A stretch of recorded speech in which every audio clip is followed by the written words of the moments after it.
Welcome back to Pod Save the World. I'm Tommy Vietor. I'm Ben Rhodes. I think we're going to have a little bit of fun today.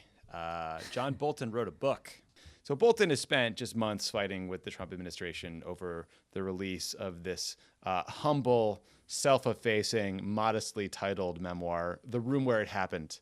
How does that rank next to Duty and some of the other books for you? There's a whole genre of self-serving book titles.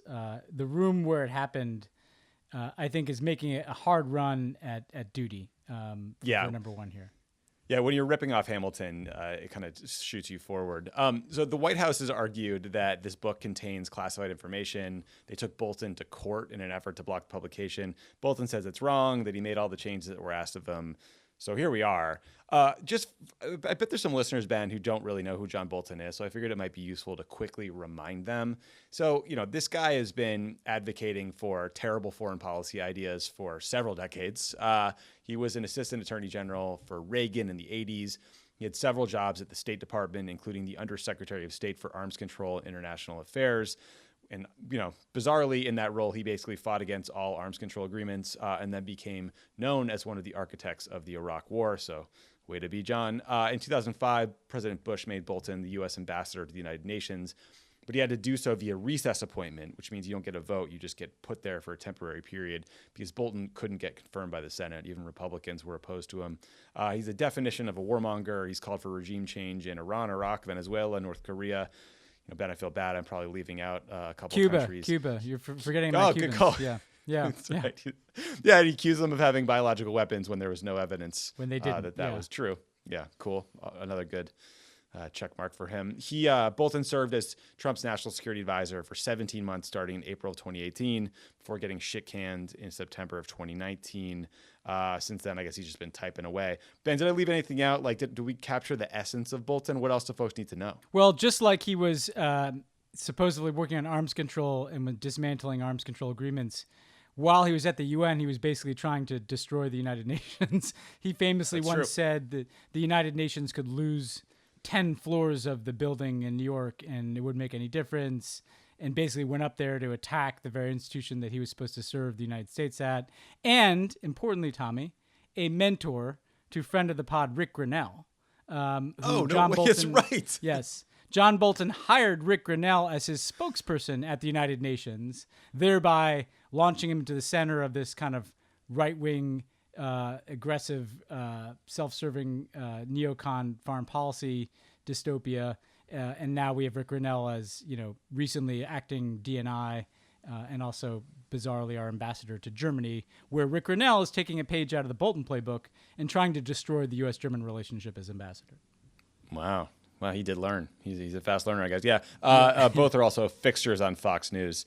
So that's kind of them. So, Ben, I was thinking we'd start with China because to me, those are some of the most explosive things we learned. We have talked about China's treatment of the Uyghurs on this show several times. They're a Muslim minority group in Western China. The Chinese government has put an estimated 1 to 2 million Uyghurs into concentration camps that they specially built for them, where they are re-educated, tortured, sometimes disappeared forever in a systematic attempt by the state to erase their religion and their culture. It is a crime against humanity. It is the most horrific thing happening potentially in the world today. In the book, Bolton says that during a meeting with Xi Jinping, the Chinese president, Trump told him that he should go ahead with building these camps and that it was exactly the right thing to do. So just in case you doubted Bolton's recollection here, Trump did an interview with Axios a couple of days after the book came out. And he said in that interview that he didn't put sanctions on the Chinese government over their treatment of the Uyghurs because he thought it would interfere with trade talks. So that's one thing we learned about him in China. Bolton also writes that Trump explicitly asked the Chinese for help in the election. He wanted Xi Jinping to buy soybeans and wheat because it would help him get votes in the Midwest. In exchange, Trump offered to lift tariffs. So, Ben, let's just start there. Look, I want to just point out quickly that Bolton did not threaten to quit over any of this. The time he prepared a typed copy of my 2-sentence resignation letter, that's a quote, was when Trump considered meeting with Javad Zarif, the Iranian foreign minister. It was not when his boss came out as pro-concentration camp. Yeah, I mean, let's just say that none of this redounds to John Bolton's credibility or integrity. Because, as you say, he went to work every day on behalf of these policies, and the only breaking point for him was not getting his full shooting war with Iran. But these are useful things that we're learning from the book. I think of the China pieces, a few things stood out to me. First, just, the extremity of a U.S. president endorsing concentration camps. Impossible to imagine anybody who's ever occupied the office before, and probably just about anybody serious who's ever run for president before, who could sit there and say it was a very good idea to build these concentration camps. And again, just in case people don't fully appreciate just how grotesque this is, I spent some time, Tommy, talking to like Human Rights Watch researchers who've gathered a lot of anecdotal and firsthand accounts of what's been happening in Xinjiang province, where the Uyghurs are imprisoned. You can get thrown into a prison camp for basically anything that suggests that you're Islamic, or that you want to have your own identity essentially separate from the Chinese state. So people who've grown beards, people who've downloaded sermons, people who've literally stopped smoking because that could be a sign of moving in line with Islamic practice, or quit drinking. You don't know the thing that you could do that could land you in a camp. There are surveillance cameras all over this province designed to create this kind of techno-totalitarian state meant to stamp out any independent Uyghur identity. This is a crime against humanity of epic proportions, and Trump goes along with it. Secondly, the trade talks. We were supposedly in this trade agreement, and we've talked about this, but not in a while, to address kind of structural behavior by China that is unfair. They steal intellectual property, for instance. They steal trade secrets. They give enormous subsidies to Chinese companies, thereby not giving a level playing field to international companies, and on and on. Trump was supposed to, and if you listen to his advisors, be addressing this through his tariffs. What is confirmed, and frankly was evident anyways, Trump doesn't care about any of those things. He doesn't care about solving actual problems. He was basically using these tariffs, which are creating massive economic disruption here and in China and around the world, to get commitments from Xi Jinping to buy things from places in the United States that are useful to his reelection. So buy soybeans, buy products from Midwestern states that could help him for his reelection. Think of it this way. Donald Trump risked the entire American and global economy, cost hundreds of thousands of American jobs based on assessments, just so he could pop up at the beginning of an election year and say that he got China to buy some soybeans. So he's hurting Americans to get this kind of help for China for the optics of his reelection campaign. And it also shows, again, as John Bolton should have testified at the Ukraine impeachment hearings, that as with Ukraine, Donald Trump is more than happy to ask any foreign government, including China, who's supposed to be his biggest enemy, for help to get reelected, essentially turning the foreign policy of the United States into an extension of his personal interests. So it's a damning indictment across the board on the issue China that Donald Trump said he was going to run for reelection on. Yeah, I mean, using the entire government for personal gain is a theme of the book. I do think that being pro-concentration camp is one of the most morally depraved things I've ever heard in my life from any government official. Thank God that Donald Trump was not president when Adolf Hitler was rising to power, because, Nazi comparisons are fraught, but I do think throwing 1 to 2 million people in a concentration camp is a crime against humanity. It's a horrific deed. It's something the world should be calling out every day, and we are just not. He is conspicuously silent on this. Yeah, the U.S. should be organizing other countries to address this, and instead we're giving this guy not just a green light, we're patting him on the back. Let's turn to Venezuela. As I mentioned at the top, Bolton was leading the charge before he got to the White House and while he was there for regime change in Venezuela. You guys might remember the time Bolton was photographed with a notepad that said 5,000 troops to Colombia. That was very subtle. So he's a nut. I guess my point is that, Bolton is the last guy that I would go to for, policy advice when it comes to Venezuela. But, in this case, what we're relying on here is just Bolton taking good notes. And Bolton quotes Trump as saying it would be cool, that's a quote, to invade Venezuela, and that it was really part of the United States. That's also a quote. Bolton also writes about how Vladimir Putin easily got Trump to sour on Venezuelan opposition leader Juan Guaido, who, if you don't remember, was a man that Trump literally invited to be his guest at the State of the Union speech.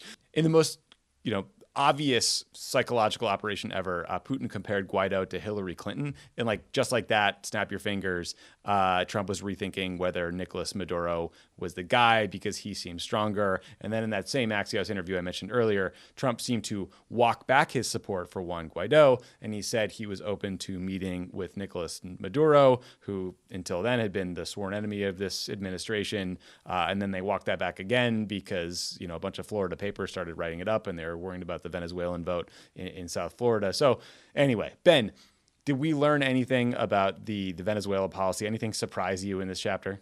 I mean, I don't want to say it surprised me, but I think what it confirms is how catastrophically schizophrenic our policy is.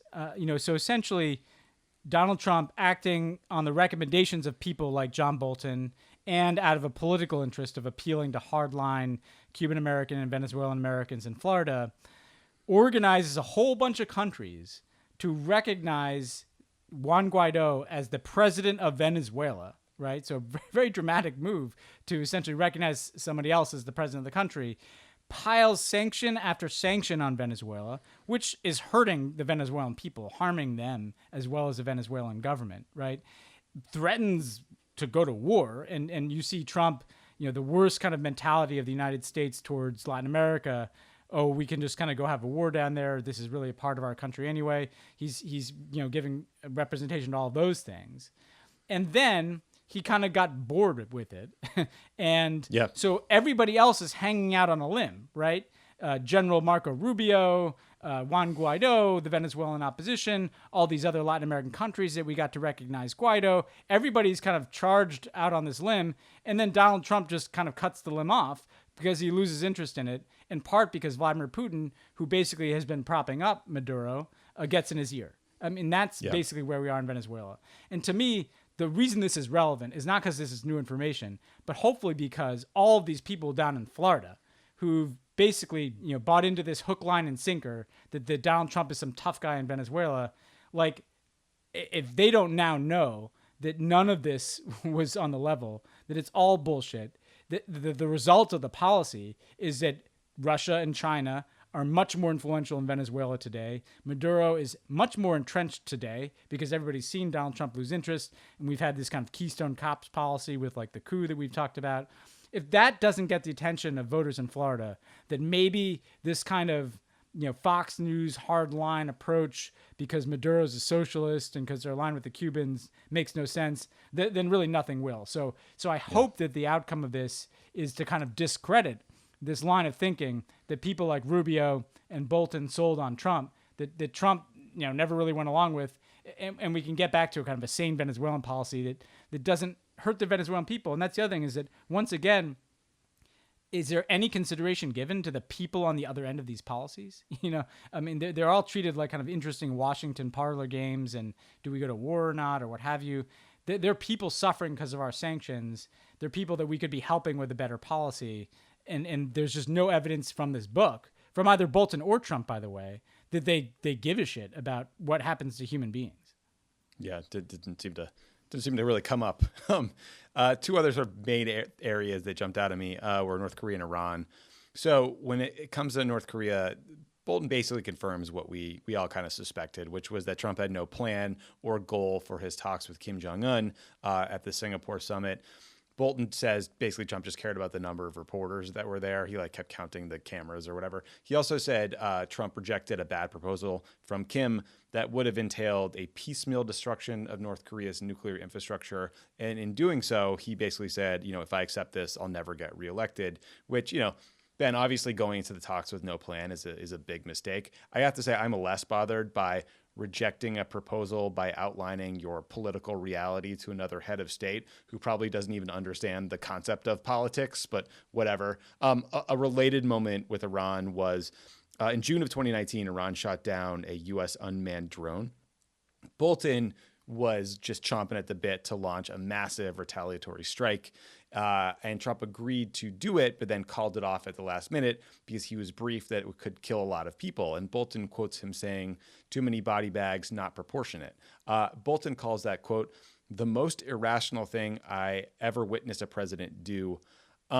Ben, am I wrong that Donald Trump looks good here? Like in both these areas, he's in favor of diplomacy. He's not for a disproportionate military response. I mean, I feel like Bolton did a little self-own in this situation. Well, I think on North Korea, Trump doesn't look good because essentially he's playing like with the most highest stakes imaginable. You know, nuclear weapons, the future security of a U.S. treaty ally in South Korea and also Japan. And literally all he cares about is the optics back home and whether he gets a good photo op and a lot of press attention. Yeah. I actually think, the North Korea section to me is a huge indictment of the American media more than anything else because they went along with this. The Singapore summit was treated like some massive historic breakthrough when anybody could tell at the time that nothing was actually accomplished. You might forgive them for doing that once, but it happened again at the demilitarized zone. And in the book, it suggests, again, that Bolton knew nothing was going to come of this, but Trump knew that it'd be good, press back home. So to me, the indictment of North Korea is actually the American media for buying into this. On Iran, I think what's clear is that, Trump didn't want to get into a new war. Now, what I fault Trump with is he went along completely with the Bolton Fox News view of Iran, where we tear up the Iran nuclear deal and we get on this escalation ladder and we pile up sanctions, which, as we talked about, leads logically to the brink of war. But I think Trump knows politically, like getting into a war would be deeply unpopular back home. And so each time he's kind of stared over the precipice, he's pulled back a bit. And he's had some luck too, by the way, in terms of things not spiraling out of control both times.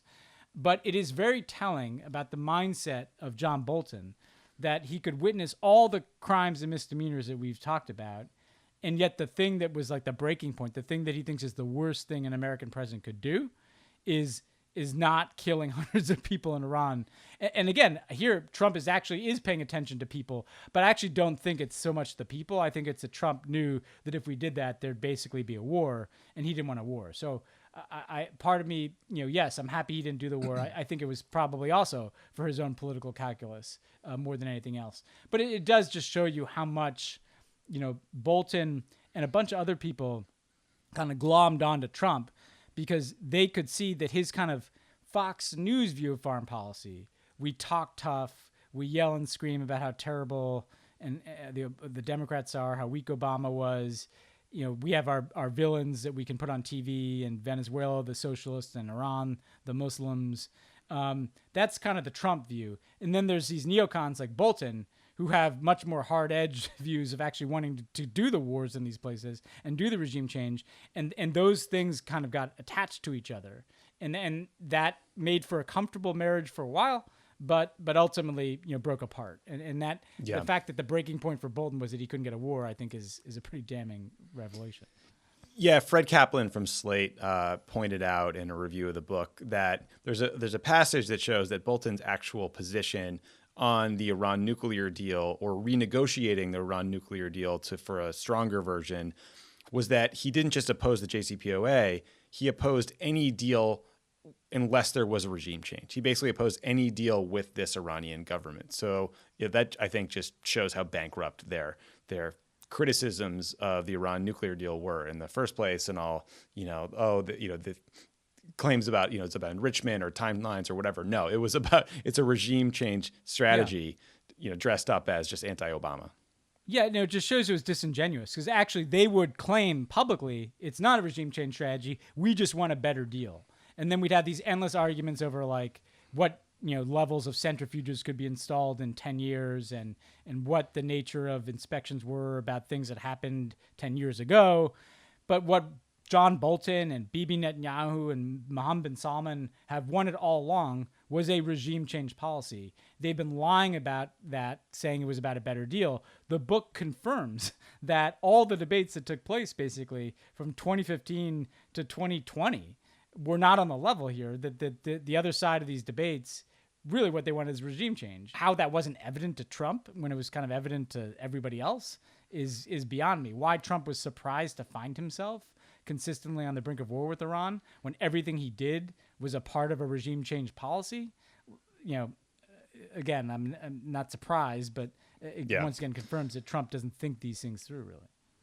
Yeah. So final thoughts on this book. We didn't really talk about, these Ukraine allegations that were part of the impeachment trial because it's just too frustrating. In interviews promoting the book, Bolton said he thinks Trump would pull out of NATO in a second term and that we got even closer than many people realized in the first.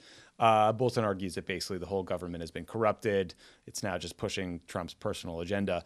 It is about as damaging a book as I can think of that has been written, especially while the president is still in office. It also seems like Bolton could be in some real legal trouble for publishing classified information. I haven't read the whole thing, but it would be pretty remarkable if Bolton skipped the impeachment hearings to write this book, and then he loses all the revenue from it or has even worse legal issues. Yeah, I mean, I think it's, well, to your point about Ukraine, he basically says it was a quid pro quo. Basically says it in so many words. And, that again, the Republican defense was always, we don't have a firsthand account of somebody saying that. Again, that matters because they were making disingenuous arguments. It's striking to me how many things across the board, so many people are willing to say things that they know to be bullshit, basically, just to get through something instead of having a legitimate debate.